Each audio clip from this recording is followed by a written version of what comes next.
Good evening again to everybody, wherever you are around the world. We talk about what I believe should be the most important subject matter of our lives, and that is the great power of transformational change, the capability to make transformational change happen, which our Creator has endowed and blessed us all with. We as humankind have no excuse for living in a world which gets destroyed, gets depraved by our own actions, our choices, our decisions, which leads to the destruction of our planet. And I mean the physical destruction, the moral decadence, the moral deprivation, the economic deprivation. And so we zero all of this down to one critical word, and it is the word leadership. Leadership. In other words, what is missing in the equation of transformation is the presence of leadership. In other words, what is responsible for the depravity and the degradation will be the lack of leadership. It is the presence of leadership, therefore, that makes our world a better place. For a while now, we've been focusing on entrepreneurial leadership. Just as an individual who may call themselves an entrepreneur, we say they take a concept, they take an idea, and over time, they bring this concept through processes and bring it to the place where this concept, this idea becomes a productive entity that is delivering goods, services, products, or whatever it may have been designed to deliver. We say that it didn't just happen.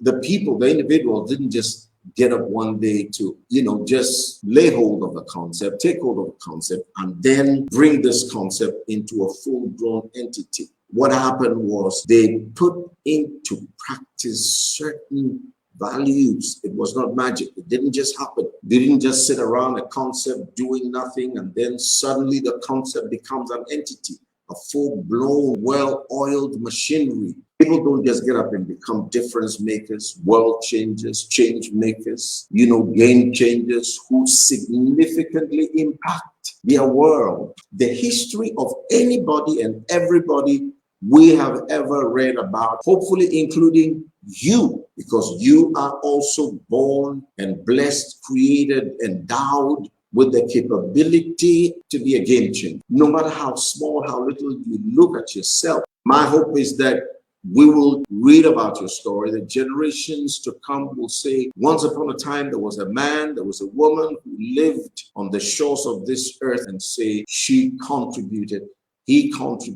significantly to our world, making it a better place. Anybody you read about are people who endured the journey. You will have to endure the journey and then holding on and stay in power, because life is such that the journey is going to be full of all manner of troubles, challenges, vicissitudes. This is how the great stories evolved, and this is how the great stories were written.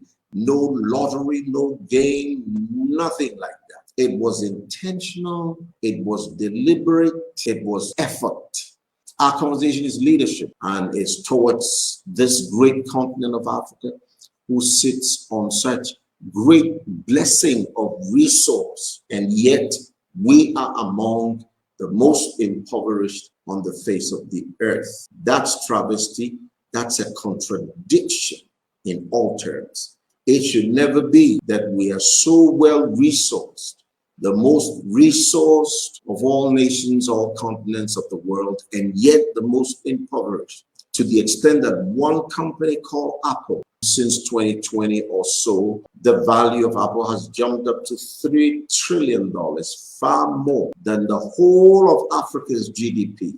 That is travesty, but that's something that should drive us into action as a continent and as a people, particularly the young people of this continent. It's great to celebrate Apple by all means, but it should challenge us.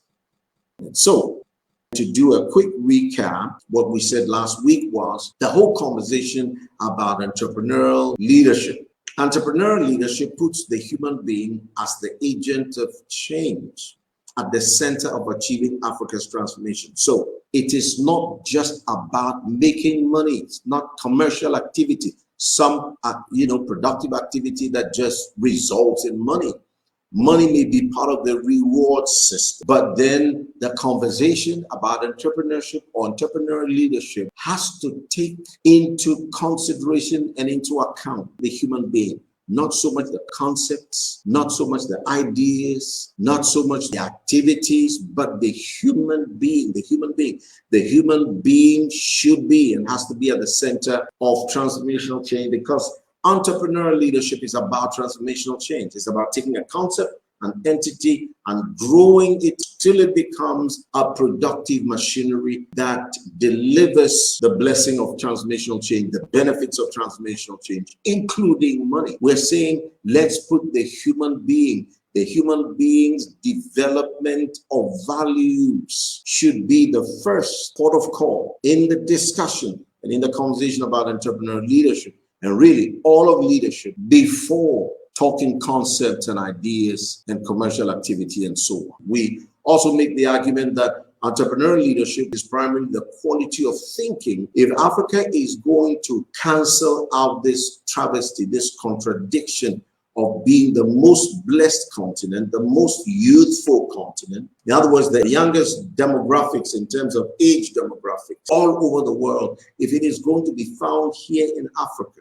that's a blessing, because then that what it means is the future is here. If the future is Africa and the demographics of this age group where change and transformation happens, if this age group indeed is going to be here in Africa, as we believe, then what we're saying is we should drill it down to entrepreneurial leadership. But then what is entrepreneurial leadership? Entrepreneurial leadership is simply quality of mind, quality of thinking, because everything about your lifestyle, your habits, our attitudes, which is going to be at the heart of transformation, has to do with mindset.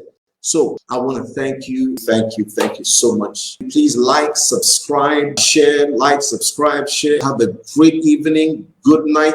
Please take very good care of yourselves and have a good night.